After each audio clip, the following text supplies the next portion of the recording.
Hello.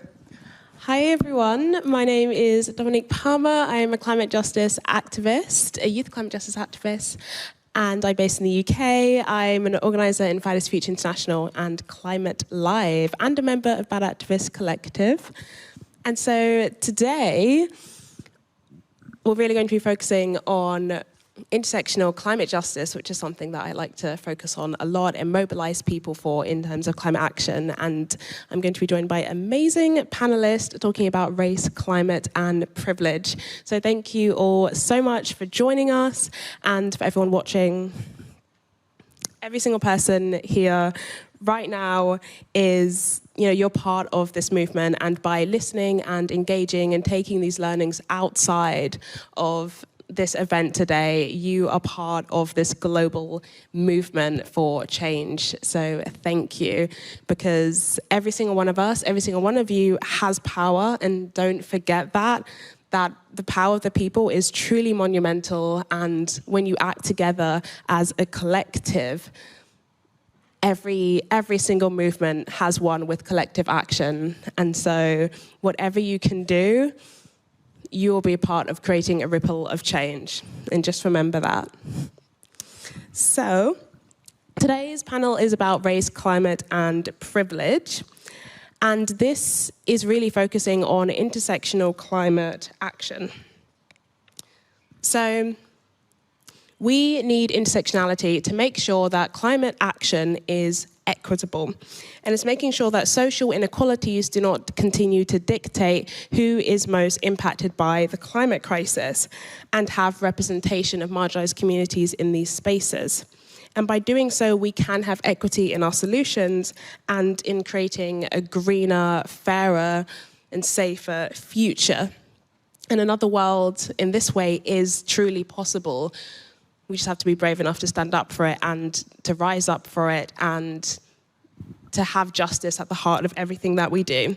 And so if you're not familiar with the term climate justice, it can seem quite overwhelming because of all the intersections between society and the climate. But some amazing panelists, youth activists here with me today, are going to be breaking that down, and how you can, in your everyday life and in activism, have justice at the heart of what you do and advocate for climate action that is intersectional and really achieve the world that we so desperately need to see.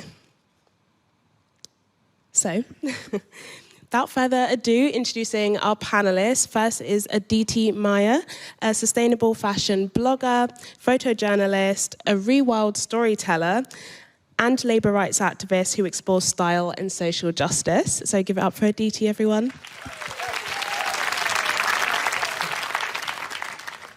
Next we have Maxine Williams, a mental health advocate, anti-racism activist, a writer, and is also a model and creative who is bridging the gap with the fashion industry. So give it up to Maxine, everyone.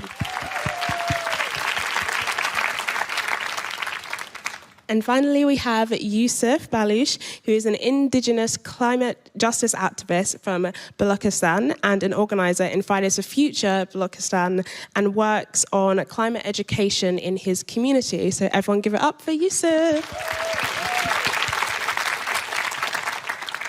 Amazing. So let's get started. First question I really want to ask, and I think it will help everyone really understand our panelists, is we can go to everyone. Just what is your story in terms of how you got here today? So how did you get involved, and what does climate justice personally mean to all of you? Do you want to go first? Okay, should I go first? Hi everyone. Yeah, like Dominique said, I am a anti-racism activist, and that's what I would say I focus on primarily. And mental health advocacy and just the intersections of social, race, gender, everything else, any sort of social injustice, really. What is my story? That's a good question. So I'm 19. I left school a year ago, this month. Yeah, a year ago. And during sixth form, that's when my activism, I would say, started. So I was in year 12, so this was 2 years ago. I organised a letter, an address to my school to sort of address the racism that had, permeated in the school environment long before I'd even got there. And so I think that was like the first thing that I did. And then obviously from that was really like trying to, like through Instagram and social media, really trying to become aware of like activism and advocacy and the different sort of problems that there are. And obviously the climate crisis is a huge crisis. So I think for me, it's mostly been in the last 2 years, really just actually having a better understanding of the world. I think when you're a young person as well, you don't really, like, your world is like school, home, and any like, I don't know, extracurricular activities that you partake in. So, yeah, that's not very interesting, but like that's like my story. Oh, so interesting. You're doing everything. I went to school, guys. Thank you. Aditi. Yeah. Hi, everyone. So as Dominique mentioned, my work is in the sustainable fashion space. And so I had my start in this space about a decade ago. I was going into my first year of my undergrad, and I learned about the Rana Plaza factory collapse. And for those that are not familiar, Rana Plaza was an 8-story garment factory in Dhaka, Bangladesh, producing for some of the world's biggest fast fashion names. And essentially, structural cracks were found in this factory, and it was ordered to evacuate. But there was so much pressure from upper management to have workers complete orders that garment workers were called back into work the next day, and the structure collapsed. Now, this was the biggest industrial disaster of our time. And for me at that time, it really switched the flip to start thinking about fashion through a lens of the politics of labor, which was disproportionately affecting people of color globally, especially women. And it also allowed me to dive into the environmental impact of fashion. And so what happened at that time, this was about 2013, is there was this rise of the sustainable fashion movement or the ethical fashion movement. And as a child of the internet, as I assume most of us are, I was like, I'm gonna start a blog because that's what you do. So I started a blog that was honestly a 3 a.m. project. I didn't know where it would go, maybe one post and then I'd never look at it again. But it went into this whole rabbit hole of trying to understand sustainable fashion. Fashion is my chosen vehicle to understand systems of oppression in our world today, because I think fashion compounds so many of the issues we're facing, from racism and the workforce and labor rights to the environmental justice element of it. So from there, I saw that the knee-jerk reaction that the industry had was conscious consumerism, vote with your dollar, which is really important, but when we reduce a movement to voting with your dollar, it limits not only how you can engage with the movement, AKA money, but who can engage with that movement, those who have buying power. And so my goal is to kind of expand our understanding of sustainability beyond consumption and consumerism. Sustainability for me is an interrogation of power. Why is sustainability this alternative market, this niche? Why is it that the normal system has normalized violence as part of business as usual? And so the world that I'm building towards has sustainability not as a qualifier or an alternative world, but the norm. And so my work is using fashion to think about all of these topics through a lens of reimagination, decolonization, and anti-racism. And so I will jump into all of that for the rest of the panel. But thank you for having me. Thank you, Aditi. It's so important to have that lens and that framing on sustainability. Yusuf. Hi, everyone. Thank you for having me here. I was 6 years old when I lost my home because of the flood, and we need to evacuate our home at the middle of the night. And I used to live in a village in Balochistan. Basically, Balochistan is a region between Pakistan, Afghanistan, and Iran. So my story revolves around so many levels, and it starts with operation and end with operation, like so many indigenous communities around the world, and it has so many things in between. So after that, it was my first time that I was exposed to an environmental disaster, and I was not aware about the climate crisis and how it's being caused. But I knew that there were so many things, there were so many disasters which happened before that to my family and to my community in Balochistan. And they have been exposed to so many environmental disaster there. So I started thinking and I started connecting different dots between intersectionality and environmentalism, like how race, privilege, and how gender justice, social justice, and how decolonization connects with the environmental justice. So when I started reading about all those issues, when I just getting to know about all those things, I started getting involved with the environmental movement and started doing things like organizing and teaching people about the climate crisis, like doing awareness session and stuff, and that's how it started. Thank you. Amazing.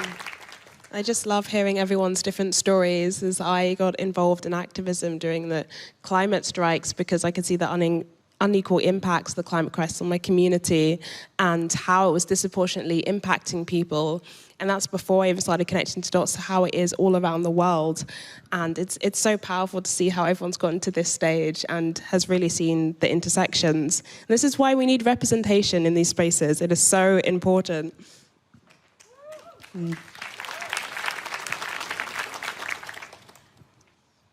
So, when it comes to marginalized communities, it can often feel that they are not represented in nature spaces, for example. Why is it so important to emphasize that the wild is a place for everyone? And I know a lot of marginalized communities don't always have access to green spaces and access to nature. And I know, Aditi, you've been doing a lot of work with rewilding. Why is this so important? Yeah, so when it comes to environmentalism, I feel like a lot of the language and resources out there are very stat heavy, right? Mm-hmm. We know a lot of the figures, the understanding the gravitas of this moment, how we're headed towards climate collapse if we don't address these systems, to the fact that where I'm from in America, race is the biggest factor that determines whether you are located near toxic waste sites or toxic facility. All of that is so important, but I think there's something to be said of how reorienting our personal relationships with nature and the wild is such a big part of this movement. Beyond any stats, it's that personal relationship.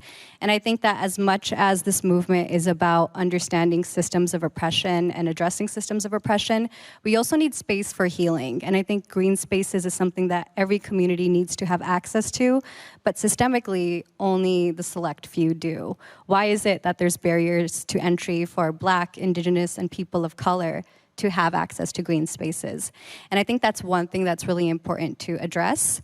And rewilding is also about engaging with topics around Indigenous communities, right? We know that Indigenous communities make up less than 5% of the global population, but steward 80% of biodiversity. So sustainability isn't about reinventing the wheel. I really think it's following the lead of cultures, so Black, Indigenous, and people of color that have honestly always had symbiotic relationships with the natural world. If you look at our cultures, when it comes to sustainability and sustainable fashion, like one of the things that bothered me about this idea of only being a consumer and not being a citizen or community was that when I thought about sustainability, it was being fed as something I needed to buy.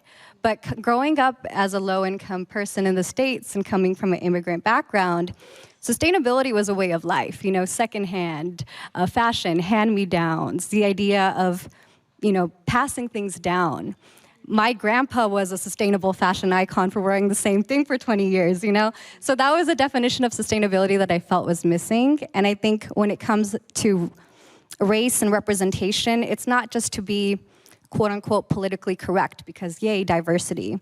It's literally because sustainability needs to have all these different modalities in it. And the more people that can represent sustainability, the more solutions we'll have. Because literally every community holds their own key. Sustainability isn't a one-size-fits-all. So we need people with like specific land-based communities and specific knowledge to really expand what the future needs to look like. And that's why I think having access to green spaces can be the first step to inspire that emotional connection to what we need to ultimately protect. Definitely. Such a good That was answer. brilliant. But yeah, I completely agree with like what you said, especially about like Black, brown and Indigenous people having such a sort of innate connection to nature and to the world. Like it's so integral to our cultures historically. So yeah, I think it's really important that you highlighted that. So crucial. Completely second what both of you guys have said. And following on from that, Yusuf, you're an Indigenous climate justice activist. And as Aditi mentioned, Indigenous communities are safeguarding 80% of our biodiversity. And as Indigenous activists, can you tell us more about why it's so important to be represented and also the barriers that are faced? Yeah, so first of all, I want to say that indigenous communities have been living with nature from thousands of years, and they have been living with nature with harmony. And they are the guardians of nature, and they are the guardians of environment. And they have been protecting all those natural things from decades and from thousands of years. But they are the ones who are being oppressed, and they are the ones who are being affected by the climate crisis, and they are the ones living on the front line of the climate crisis.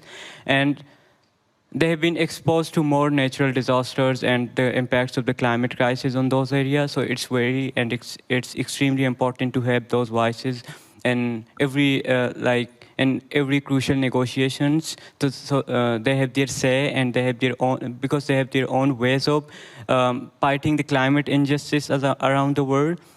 Most of the times we hear from especially politicians and people that we need to take climate action to mitigate the climate crisis. But what I know that there is a huge difference between climate action and climate justice, because most of the times when we talk about the climate action, we are just forgetting that those vulnerable people, those indigenous people around the world who have been affected by all those things because of their skin color, because of their race, and because of like so many other factors. There are so many other factors about that.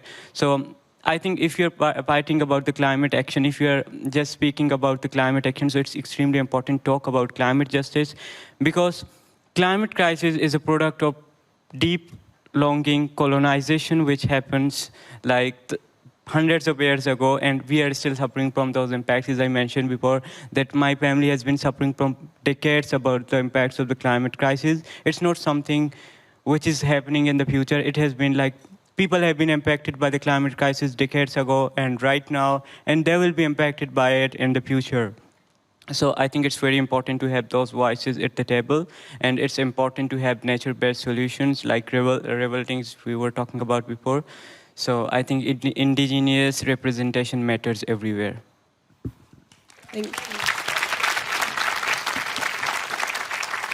Thank you. Yeah, you perfectly illustrated why that representation is so important, and to be in those decision-making spaces, because like you said, they're being most affected and have those solutions, and so much knowledge can come out of that. And we need to have more of a culture of listening and understanding and uplifting and platforming those at the front lines as a climate movement. And leading on from that, when it comes to these intersections, Maxine, you're a social justice activist, and you've spoken a lot about the importance of anti-colonial and anti-racism work as well. So why do you feel that is so important within climate spaces? I think for me, the main thing is that when we talk about climate change and climate justice and climate action, especially in the West, it's very, like white focused or Eurocentric in terms of its view and in terms of the way that the lens in which people are trying to solve this issue. And I think people often you do hear in climate spaces how it's a climate crisis. Race is separate. Racism is separate. Oppression is separate. When actually, racism and anti-racism should be at the center and literally integral to the action and the justice that needs to be taken, because like Yusuf put perfectly, the climate crisis is a very new-ish, in terms of our in terms of us as humans, it's a very new problem. And Black, brown and indigenous people have been living on this planet in harmony with the planet, looking after it, living in the same sort of communities, structures as, now as they have and as they were 400, 500, 600 years ago.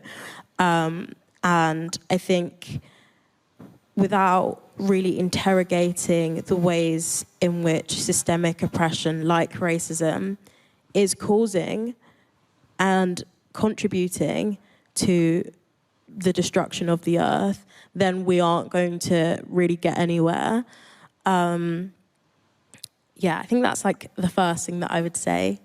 But sort of, if that's confusing for people, I think the first example that I would give, a personal example, is that, so I'm Ghanaian, I'm from Ghana, and it's interesting because I was born here, raised here, but I still always consider Ghana home. And I think it was a couple of weeks ago, I was watching this video, and it was about how the landfills in Accra, on the coast of Accra, and I think it was 60 million tons, something like that, of clothes end up from the UK, the US, Canada, Australia, etc., end up in this one place in Accra. And at first, it was a Cantamanto, I think that's what it's called, the market. It was, it's a second-hand market, so people get these, clothes that you would give in the charity shop. That's where it ends up, and people would originally get them and repurpose them. And so, that's sustainable. That's sustainable. However, because of the rise of fast fashion, what's been happening is that people have been getting these items of clothing, and they're not very good quality. They don't have, long-lasting life in terms of wear. And the people who work in the market cannot reuse it.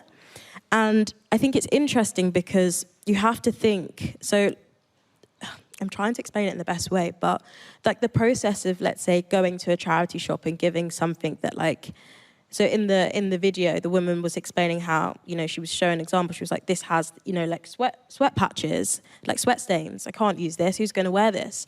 And it's the idea that almost, these people who are, in Africa and Asia are going to be fine with my T-shirt that has sweat stains in it, when they're not, because we're human and we also like nice things. That shouldn't be surprising. So I think there are things like that where it's,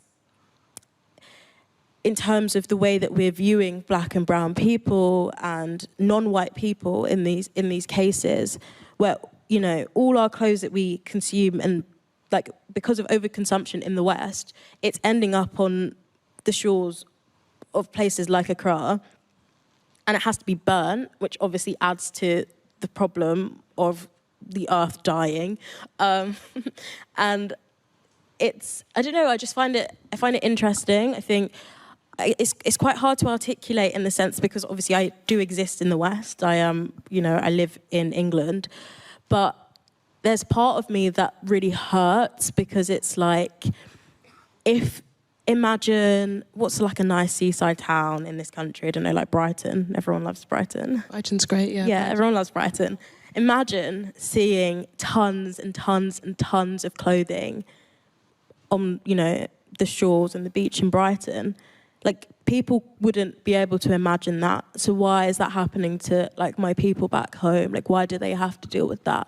And I think obviously it comes down to the fact that, like, because of colonialism, because of racism, we view the conditions of people in the global south as, like, you know, less than, or, you know, not the standard that we have in the West.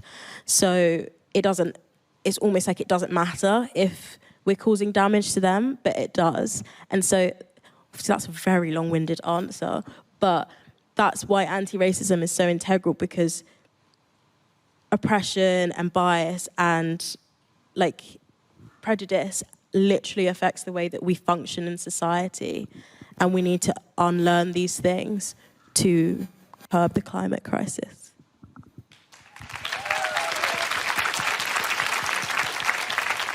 That was a great explanation, thank you, and a really great example as well of the distribution of landfills and waste and the air quality. And Aditi mentioned earlier about, you know, environmental racism in America, for example, and where communities of color predominantly are living next to these landfill sites and, you know, living with toxic levels of, you know, illegal air pollution, even communities of colour here, right in the UK.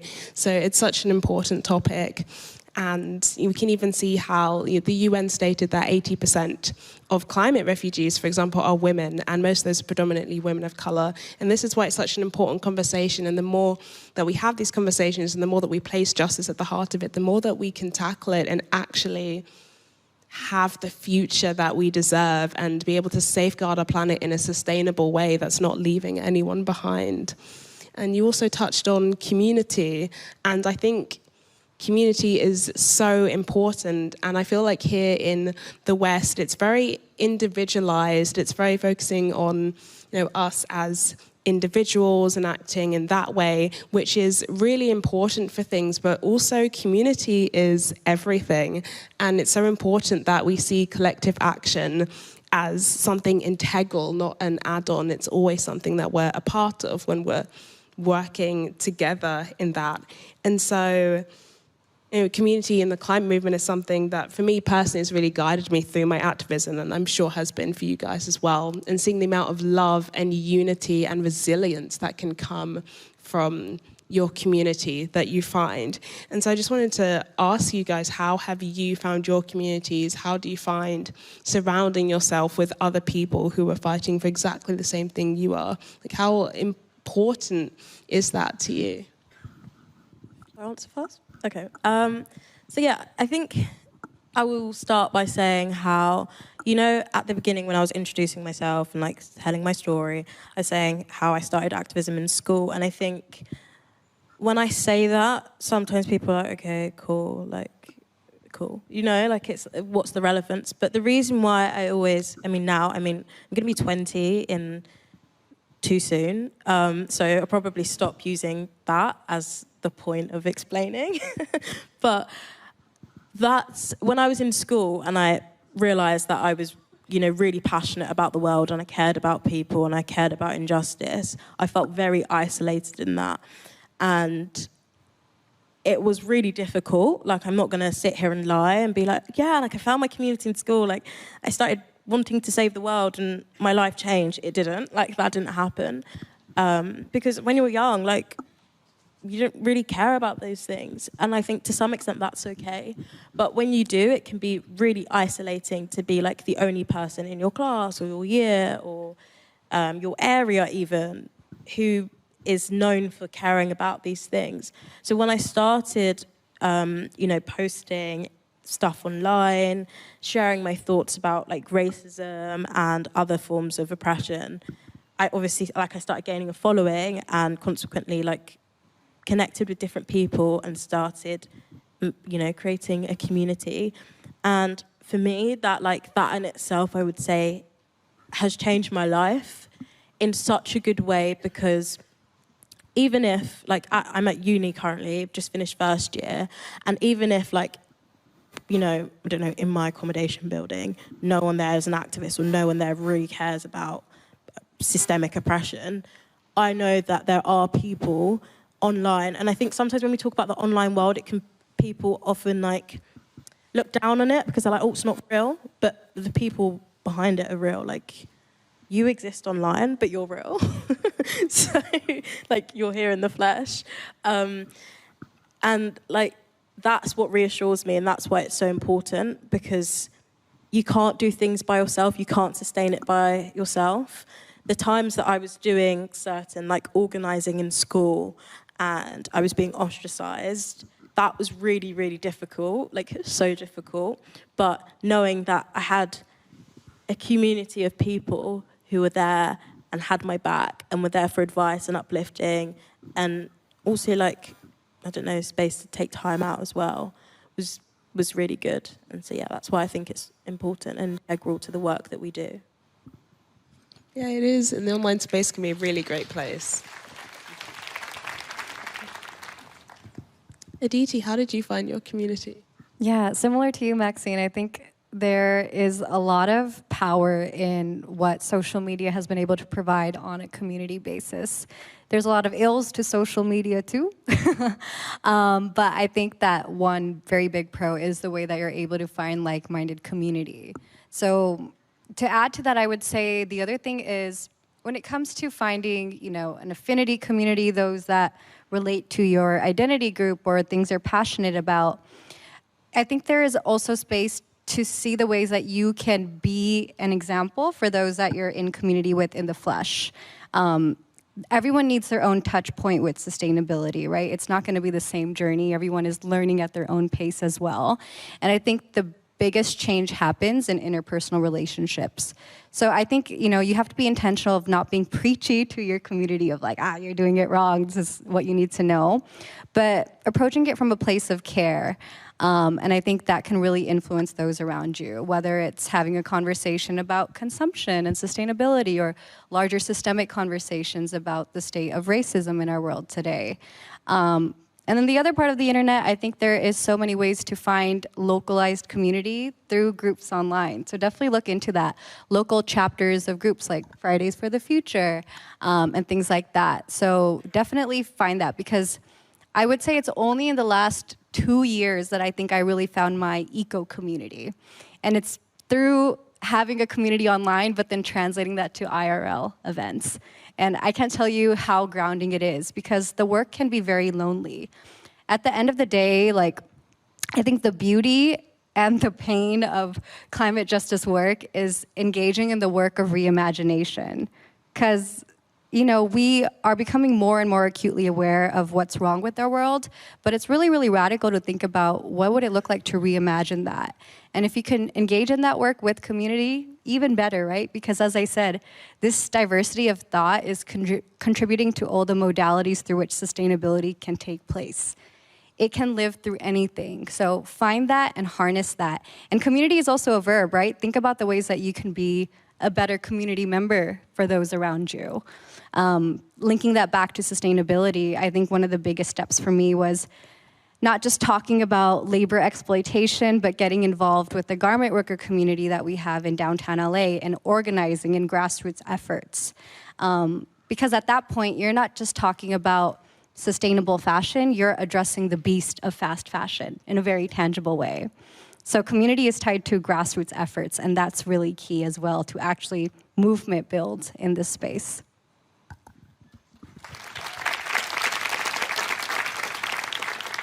Yes, find your community in your area is such a good point. You can search where community is in your area, in your country, in your region, and join one, a climate group, an environmental organization. There's so much out there, and like Aditi said, having that vision of the future and knowing what we're working towards, and hold on to that and work towards it with your community, with people that you've met. It could be online. You're learning together and you're reaching a goal together, and that's when you really start to feel more hopeful about the future. And it's where you can see the action happening because you're really a part of it in that way.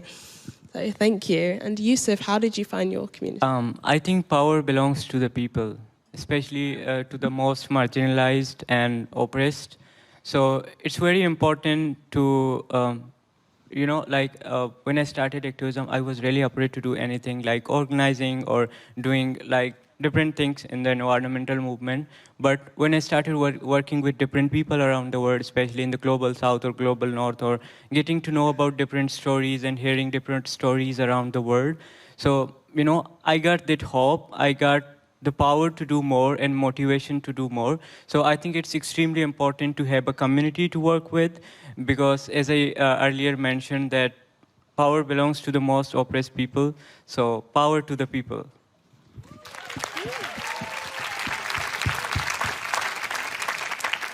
Power to the people, truly. There's actually, I think I will do this actually, that reminded me of a chant that I really love. Is everyone feeling up for a chant? A chant? So there's a great... I'm going to sing that. Yeah. I'm going to start singing now. There's a great chant that goes, the people united will never be defeated. So I say the people united, and you say will never be defeated. Sounds good? Yeah. The people united will never be defeated. The people united will never be defeated. The people united will never be defeated. Yes, exactly. That's so powerful, thank you. Thank you everyone for joining in the chant. And I think we already touched on this, as you guys have already given more advice on community, but what are other ways you feel that people can get involved, especially when it comes to intersectional and climate action or sustainability, what you work in? So what is a way that you feel like other people can get involved, especially from the perspective of a young person? This is a question for the whole panel.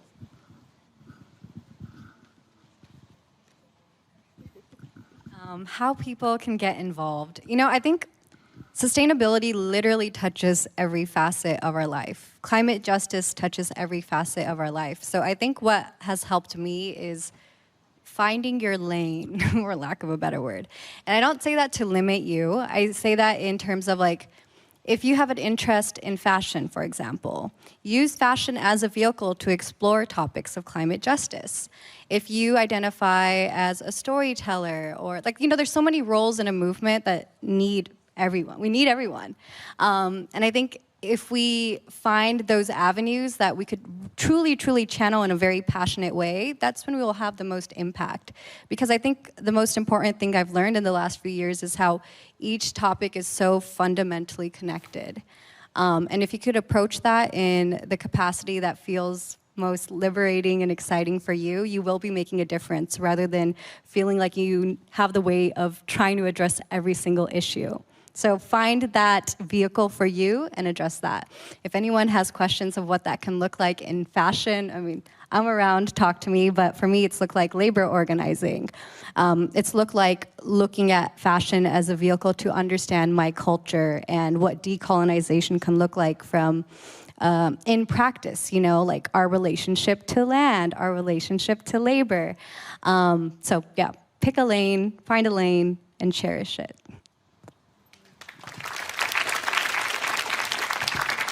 That's great advice. Yusuf, how do, in your activism, following from your activism, how do you feel other people can get involved, especially with your work in Fridays for Future? It's incredible, and it'd be really great and quite powerful to hear how other people can be involved in that or support the work that you're doing. Yeah, so first of all, I think there are so many different ways of getting involved with in the environmental movement, and everyone has their own different ways to get engaged with the community or to raise awareness about the climate crisis, which is extremely important. And I think you can always join Fridays for Future. You can join our marches in different cities. You can visit our website, fridaysforfuture.org, and connect with your local community and local groups of Fridays for Future. And you can protest in front of your parliaments. You can write letters to your MPs and politicians to take immediate action and to work on climate justice especially. So I think the most important thing in the environmental movement, when you get involved in the environmental movement, it's extremely important to talk about the climate justice. To achieve climate justice, it's extremely important to fight this oppressive system, which has created the system of oppression, this colonists and imperialistic system which created the system of operation around the world. So it's extremely important to fight this system to create a better world for everyone. So yeah, you can always get involved with environmental groups. You can always raise awareness about environment and climate justice. So there are different ways. Yeah, thank you.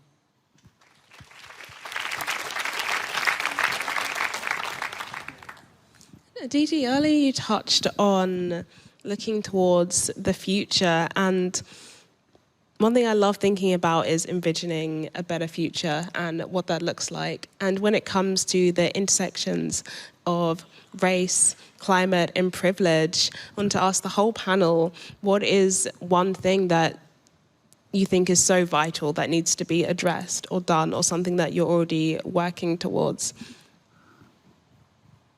Who wants to go first? You can go first, Aditi. Yeah, I think I could use this opportunity to connect that to the work of fashion. I think one word that has come up during this panel is colonization and also decolonization. And you might be thinking, well, what does that mean? In my own work, I often say one of my missions is to decolonize fashion.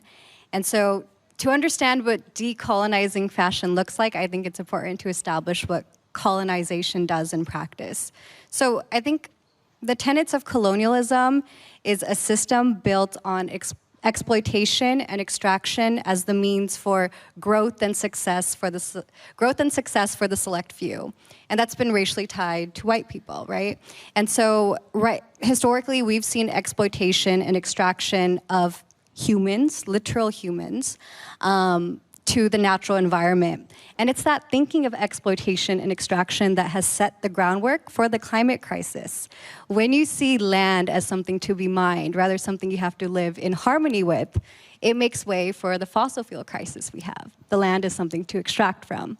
When you see people as tools of labor, something to extract from. And it's been Black, Indigenous, and people of color historically that have been mined from in that way. So to decolonize fashion is to address those two things.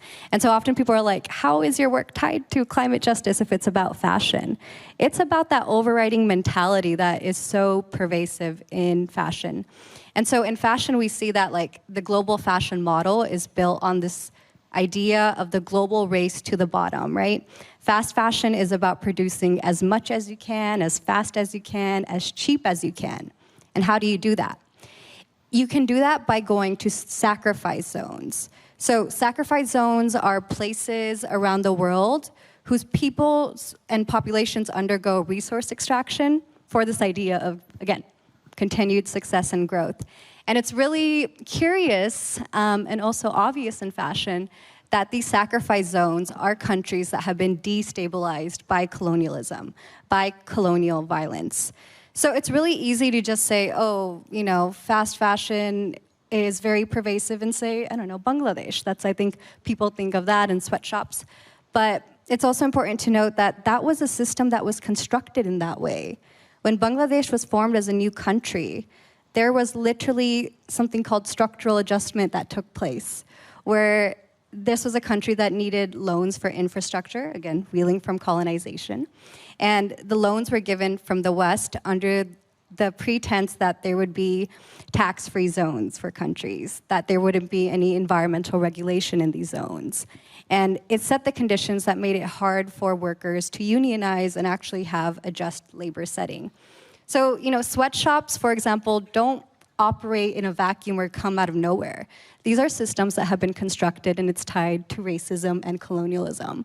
So I'm saying this all to say that this is one concrete example of how systems of oppression continue to perpetuate and prop up a system that relies on oppression to exist. I think I forgot the original question. I don't know where I'm going with this. What was the original question? You're doing amazing. You're going with the original question. It was on the solution or the vision that you're working towards, Yes. which you have explained really well. Decolonization is an integral part of sustainability. 100%. So thank you for repeating it. So decolonization isn't just like this theory, right? So to decolonize fashion is to reorient our relationship to land. How do we go from a system that's 60% of fashion right now is coming from synthetics, which are products of fossil fuel. But there's another side of fashion that's tied to indigenous and localized fiber systems in India that looks like jute, linen, like these materials that people have known about because it's been a part of their culture. But because of outside Western forces and colonialism, they've been forced into creating monocrops, wheat, rice, things that aren't native to that area, but it's a cash crop. And so if you could reorient to that ancestral knowledge of what we planted historically, how it doesn't require as water-intensive resources, that's reconnecting your relationship to land and labor. Instead of viewing people as labor to be extracted from, all about output, output, profit, there are so many artisan practices that are so deeply tied to culture where I'm from in India. So let's go back to that, where you view garment workers as the artisans they are, and it's a process that is inherently slow. And when you see a project so fast fashion, I think, exists to alienate us from the source of where our things come from. And I think that's tied to a larger thing in our world today of disconnection. So one thing people can do from the fashion angle is to stop consuming so much and consume with intention. Consume secondhand. And when you are buying, don't just, donate things because it goes somewhere. It goes to countries that are affected by waste colonialism. All of these things are so important to understand, but I think the core of it is thinking about the backstory of all these things, and that's one place to start. Thank you. It's amazing. So important to have that link between the exploitation of the planet and of people and of resources, and that's, having that at the center of it is really how we can go about in our climate justice activism, which is so important. And we're coming to the end of our panel at the moment, and I just want to say thank you so much to all of our amazing panelists and for really delving into the links between race, climate, and privilege. And this is something that we can all have at the center of what we do when we talk about climate action, to make sure that the solutions are equitable, because if we don't discuss it and we don't push for it, then how are we going to reach that fairer and greener world that we so desperately need? So thank you to all of our panelists, and remember the power that you hold as an individual, and continue to learn from the most marginalized, continue to learn from each other, and that is how we will win. Thank you. Thank you.